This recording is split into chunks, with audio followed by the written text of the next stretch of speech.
ammo dump.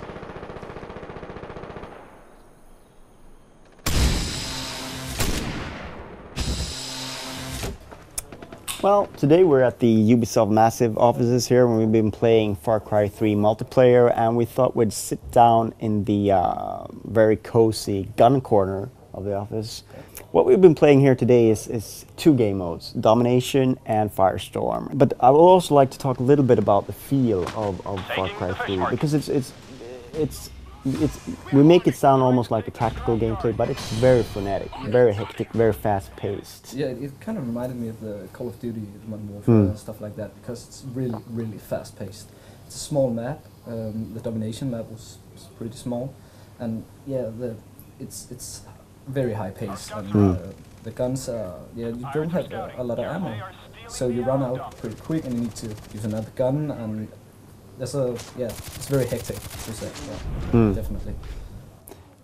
One of those elements that's always in play is not just team play because we're playing Firestorm, where you need to play as a team, but there are mechanics that sort of promote team play all the time. That's across all the game modes, and you gain team support points, and you build up towards, being able to launch special attacks, sort of like things that you do in Modern Warfare 3, for instance, but it's a little bit different. There's a little bit of different feel to it. Yeah, I think so. You have, for an example, with these team support weapons, as they're called, you have a sight gas, where it's that was hectic.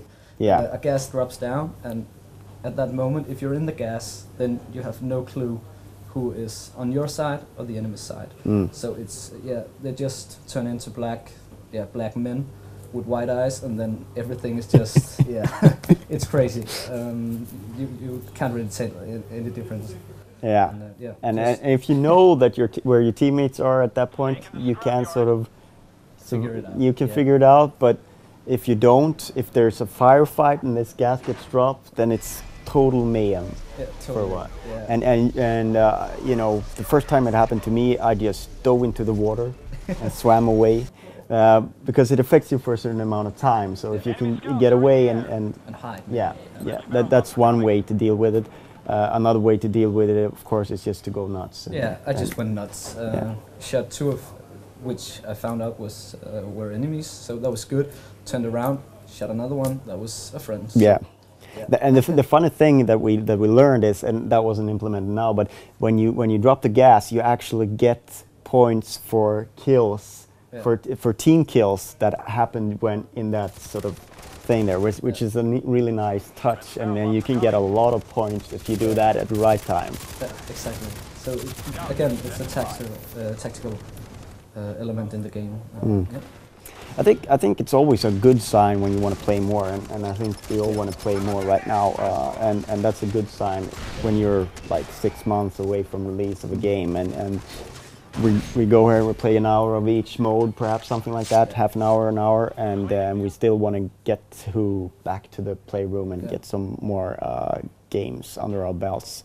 So, and we should finish this with the thing that happens at the very end of a match.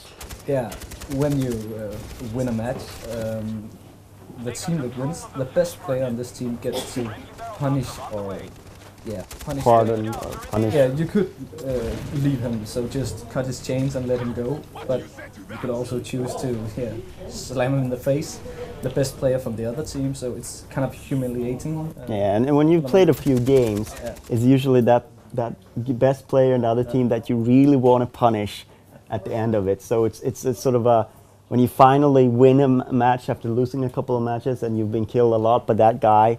It's very rewarding to be able to sort of climax. Yeah, and I understand that you will unlock more and more humiliating ways of doing this as you progress through the game. So it's not only punching in the face; it's gonna be more. All right, so I think that pretty much wraps it up for our preview of Far Cry 3 multiplayer, and well, look out for it this fall.